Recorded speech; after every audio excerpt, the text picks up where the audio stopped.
"You shouldn't have been born," he said coldly. I nodded. 2 weeks later, payroll didn't process. His staff walked out. "Before we begin, grab something warm, coffee, tea, whatever feels like home. And if you've ever felt like the outsider in your own family, this one's for you." At a long mahogany dining table, beneath the soft clink of silverware and the low of idle conversation, Emily Wallace finally asked the question that had been burning in her chest for years. Her father had just poured himself a glass of wine when she looked up and said, carefully, "Dad, I think I've earned the right to be considered. Why wasn't I in the running for CO?" The room fell silent. Even Blake, her younger brother, paused mid-bite to watch what came next. Richard Wallace didn't flinch. He didn't frown or hesitate. He swirled his wine, took a slow sip, and then looked at his daughter like she was a stranger. Then, with a chilling calmness, he delivered the sentence that would stay with her forever. "You're not CEO material. You were a mistake the moment your mother got pregnant." The words hit like a slap to the face. Emily blinked but didn't move. Her mother had been gone for years, but this insult wasn't just to her. It erased Emily's very existence, dismissed her life as a misstep. Blake chuckled under his breath and leaned back, the smug grin on his face adding insult to injury. Emily sat there, perfectly still, her heartbeat pounding in her ears. She didn't argue. She didn't cry. She had spent her whole life learning how to absorb her father's dismissiveness, but this was different. This wasn't neglect. This was obliteration. She had given everything to Wallace Manufacturing, graduated from Wharton at the top of her class, turned around 2 failing departments, cut costs by millions, created processes that doubled output, all while her father continued parading Blake, who never lasted more than 6 months in any department, as the heir apparent. "He has vision," Richard often said. Vision? Blake couldn't balance a spreadsheet if his life depended on it. Emily had hoped, naively, perhaps, that results might finally matter. That her father might see her not just as a daughter, but as a professional, a leader. She had hoped wrong. 3 days later, the company issued a press release: Wallace Manufacturing welcomes new CEO, Blake Wallace. There was no board vote. No formal transition. Just a polished photo of Blake in Richard's leather chair and a saccharine quote about honoring the legacy. Emily didn't show up to the Monday executive meeting. Her absence wasn't announced, but it was felt. The black leather chair she usually occupied third from the head of the table remained empty, its absence as cold and deliberate as the silence she now wrapped herself in. Blake made a half-hearted joke about her finally taking a much-needed spa day, and a few executives chuckled. Richard didn't even glance at the chair. He opened the meeting with his usual bravado, outlining his son's fresh direction for Wallace Manufacturing, proudly parading Blake's appointment as if it were the company's salvation. But while they patted each other on the back, Emily was nowhere near the boardroom. She wasn't at home grieving. She wasn't sulking in the shadows. She was watching, calculating. She had spent years giving Wallace Manufacturing everything she had, restructuring operations, recovering losses, building long-term growth plans that Richard took credit for without hesitation.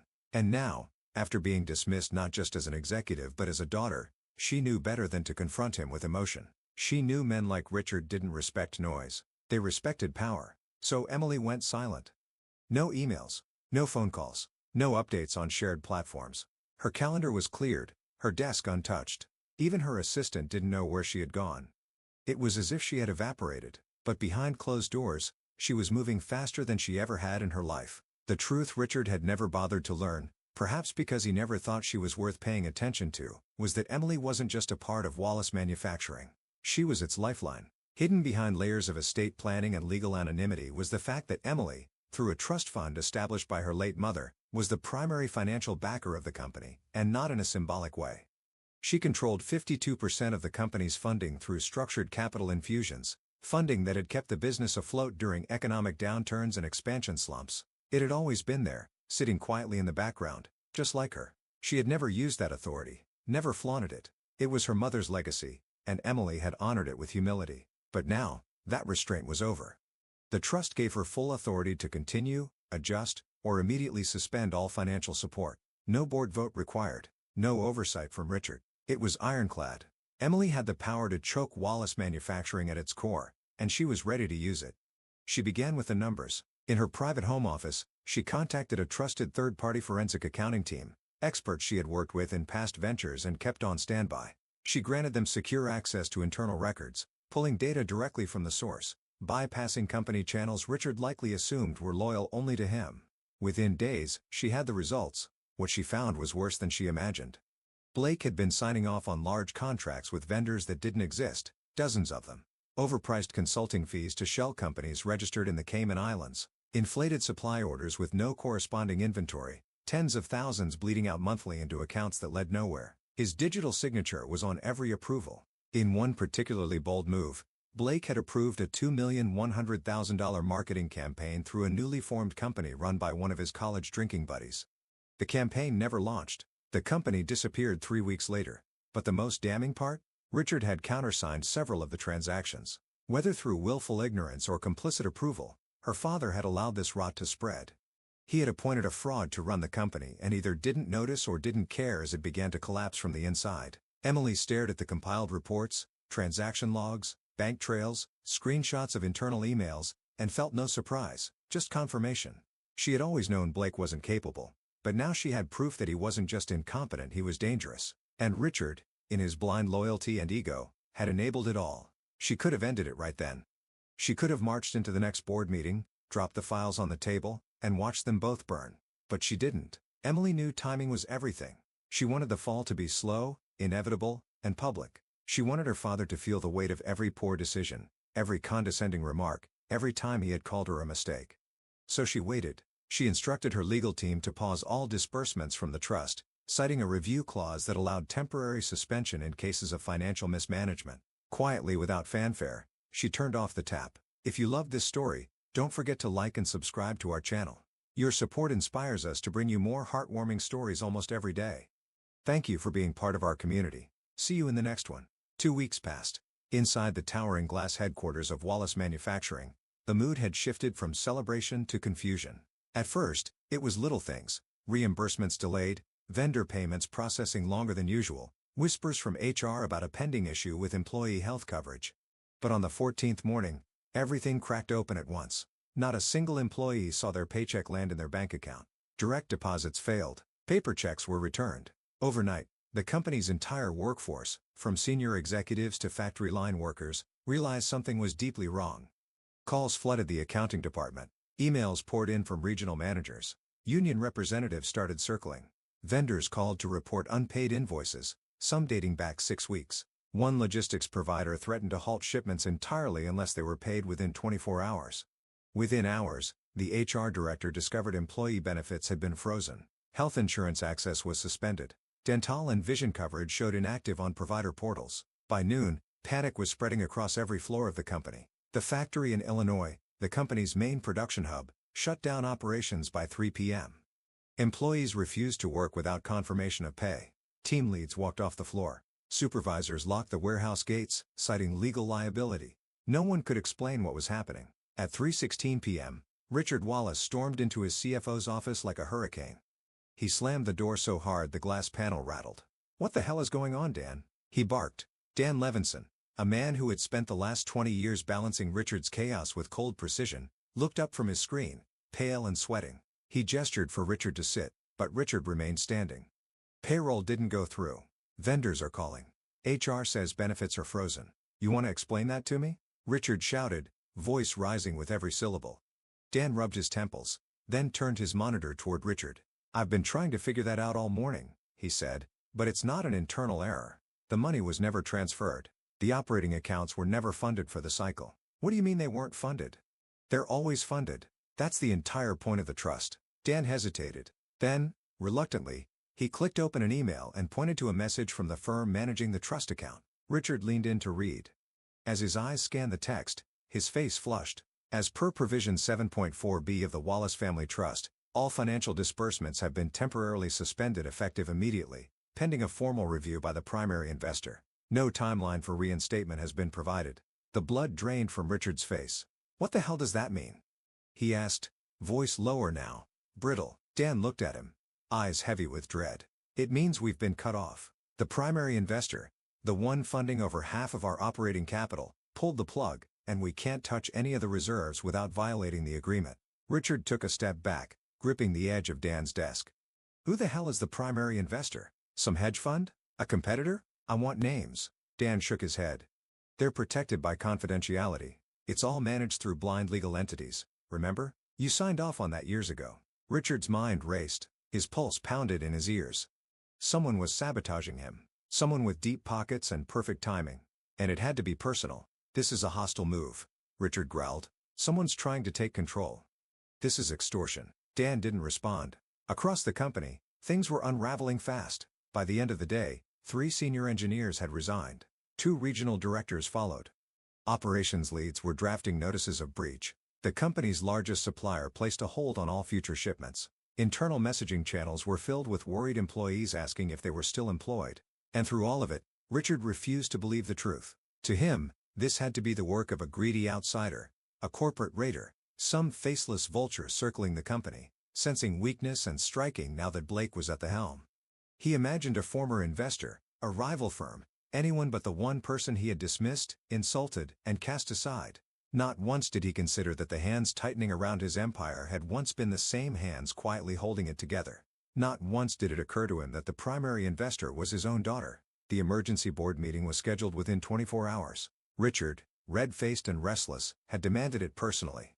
He paced outside the executive conference room before it began, barking into his phone, trying to spin a narrative he no longer controlled. The entire company was unraveling, and he was desperate to find a scapegoat, someone to blame, someone to crush. By 9 a.m., the board members had filed in, all 12 of them, each carrying a copy of the prior quarter's disaster. Missing funds, frozen accounts, employee unrest. There was no denying the collapse.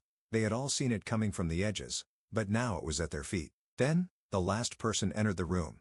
Emily Wallace. She walked in without hesitation, calm and composed. Dressed in sharp black from head to toe, her presence alone quieted the murmurs.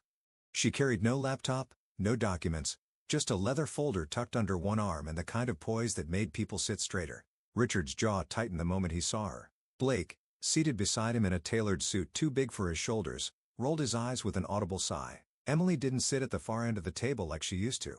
She took the seat directly across from Richard, bold, uninvited, undeniable.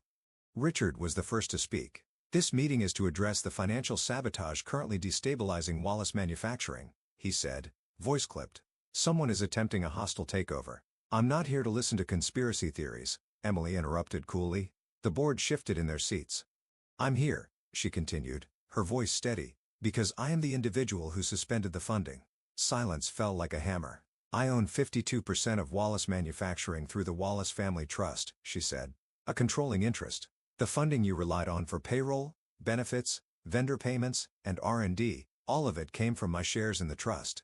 Shares our late mother left to me, not to you, not to Blake." For a moment, no one moved. Then Richard exploded. "You self-righteous brat," he shouted, slamming his hand on the table. "This is exactly why I never trusted you with leadership. You're emotionally unstable, manipulative, power-hungry. You'd burn down the whole company just to prove a point." Emily didn't flinch. She let the words hang in the air before replying, "No. I'm trying to save what's left of it after you handed it to someone who can't even read a balance sheet." Blake leaned forward. His cheeks flushed. "This is about revenge," he sneered. "You've always hated me. Admit it. You're doing this because Dad chose me. You're trying to destroy the Wallace legacy out of spite." Emily opened her folder and slid a stack of printed documents across the table. "I'm doing this," she said, "because you've been embezzling funds for the past 8 months." She looked at the board, locking eyes with each member. "These are records of payments Blake authorized to fake vendors, offshore shell companies. And here," she flipped another page, "are the emails where Richard signed off on those transactions without review, or worse, knowing exactly what they were." Gasps broke out. One of the board members adjusted his glasses and leaned forward to read. Another looked sharply at Blake, whose expression had collapsed into pale confusion. Richard's voice wavered. "This is fabricated." Emily tilted her head. "Would you like me to play the audio recordings of Blake's calls with those vendors? I have those too. And the wire transfers. I didn't come here to debate. I came here to put an end to the circus." The boardroom erupted in whispers and exchanged glances. The general counsel, seated near the head of the table, raised her voice firmly. "We need to pause here," she said. "These are serious allegations, and if what Miss Wallace is presenting is valid, the legal implications are significant." Emily leaned back, folding her hands.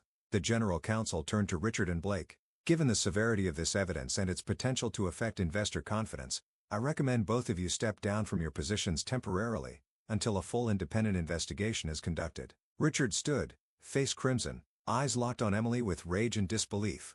Blake sat frozen, stunned into silence. No one defended them. No one questioned Emily. The balance of power had shifted, and the boardroom knew it. The board reconvened the next morning in a closed session. The tension from the day before still hung in the air, but this time, it was laced with something new: respect. When the votes were cast and the motion passed unanimously, Emily Wallace was named interim CEO of Wallace Manufacturing. She didn't celebrate. She didn't gloat. She got to work. Within hours of the announcement, she convened a call with the finance department. Calm but firm, she reinstated payroll through an emergency trust release clause, ensuring every employee would receive back pay within 48 hours. She worked late into the night with the legal and HR teams to draft clear internal communications and begin repairing employee morale. By sunrise the next morning, she had already scheduled back-to-back calls with key vendors, some of whom hadn't been paid in over a month. She personally apologized for the delays, laid out a new payment plan, and assured them that Wallace Manufacturing was back under stable leadership. Several had already been planning to sever ties permanently, but after hearing from Emily directly, they agreed to continue the relationship. At 9 a.m., every employee across all branches of Wallace Manufacturing received a company-wide email with a subject line, "Restoring Trust Starts at the top." Emily wrote it herself: "To the people who keep this company alive, you have not been seen. You have not been heard. That ends today. Wallace Manufacturing has made mistakes, some recent, some long-standing, but we are no longer operating in shadows or silence. You deserve transparency. You deserve stability. You deserve leadership that serves, not commands. This is a turning point, and we will rise together." Emily Wallace, interim CEO. The responses flooded in. Hundreds of emails from employees thanking her for acknowledging what had been ignored for too long. Many who had resigned in protest reached out to ask if their positions were still open. Some asked for interviews. Others just sent support. 3 days later, Emily received formal notice from the district attorney's office. Blake Wallace had been indicted on multiple counts of corporate fraud and wire fraud. Investigators had confirmed the offshore accounts, the shell companies, and the trail of embezzled funds tied directly to his signature. With Emily's cooperation and the trust's financial records, the case was airtight. Blake was arrested without fanfare. No press conference. No public statement. Just a quiet booking, a mugshot, and a headline that read, "Heir to Wallace Manufacturing indicted for fraud." Richard, meanwhile, was not charged, but he didn't walk away clean. The board, following counsel's recommendation, issued a formal censure of his leadership. He was stripped of all decision-making power and reassigned as a non-voting honorary founder, a title with no authority. His office was relocated to a smaller floor. His calendar cleared. He spent most days sitting behind frosted glass watching the company move on without him. He tried to fight it at first, tried to charm individual board members, plead with old allies, but the tide had turned. Emily wasn't just a temporary figurehead. She was proving herself by the hour. Under her direction, departmental leads were restructured. The most capable, not the most connected, were elevated. Communication across branches was streamlined. Budgets were tightened and prioritized based on performance and sustainability, not ego. Within 2 weeks, Wallace Manufacturing stabilized. Within a month, it started to grow. Former employees who had walked out during the financial crisis now returned, some humbly, some proudly, praising Emily's clarity and accountability. One warehouse manager wrote her a handwritten note: "We never left the company. We left them. We came back for you." But perhaps the most telling shift came from the investors. For years, they had tolerated Richard, grudgingly, because of his name and his aggressive expansion tactics. But his recent actions, compounded by Blake's criminal behavior, had nearly tanked their trust. They had been ready to withdraw. Now, they stayed. In fact, they reinvested. Emily held private calls with every major stakeholder, walking them through the full recovery plan and answering questions with transparency her father never allowed. She didn't promise miracles. She promised integrity, and they believed her. Within a month, Wallace Manufacturing stock, once in free fall, began to climb. In every corner of the company, people were saying the same thing. Emily Wallace was the leader they should have had all along. 6 months later, the Wallace Manufacturing building looked the same from the outside: sleek glass panels, the iconic W logo etched in steel above the entrance, but everything inside had changed. Emily Wallace now occupied the CEO's corner office, and she had earned every inch of it. Her leadership had not only stabilized the company, but redefined it. Departments were thriving under merit-based promotions. Transparency was now a standard, not a buzzword. Profits were up, investor confidence was solid, and employee satisfaction surveys showed the highest morale in the company's history. And yet, one office on the lower executive floor remained dim and silent. Richard Wallace, once the commanding presence of the company, now sat behind a desk that no longer came with authority. His name was still on the official documents as founder, but no one knocked on his door for decisions. No one asked for his input. He was a relic, a symbol of what the company had outgrown. He watched the rise of his daughter with quiet disbelief. Every press mention, every new partnership deal, every article hailing her as the woman who saved Wallace, chipped away at the identity he'd clung to for decades. One afternoon, he made a call. Emily answered on the second ring. Her voice was calm, neutral. "I was hoping we could talk," he said. "Maybe lunch. Just us."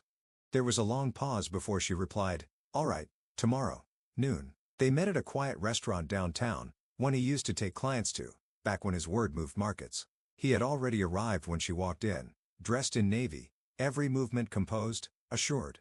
They barely made it through the pleasantries before he spoke. "I didn't mean what I said that night," he muttered, eyes fixed on the glass in front of him, "about you being a mistake. I was angry. You know I care." Emily looked at him for a moment. There was no rage in her eyes, no lingering desire for revenge. Just clarity. "I believe you were angry," she said. "And I believe you care, in your own way." He exhaled, perhaps thinking her words were a step toward forgiveness.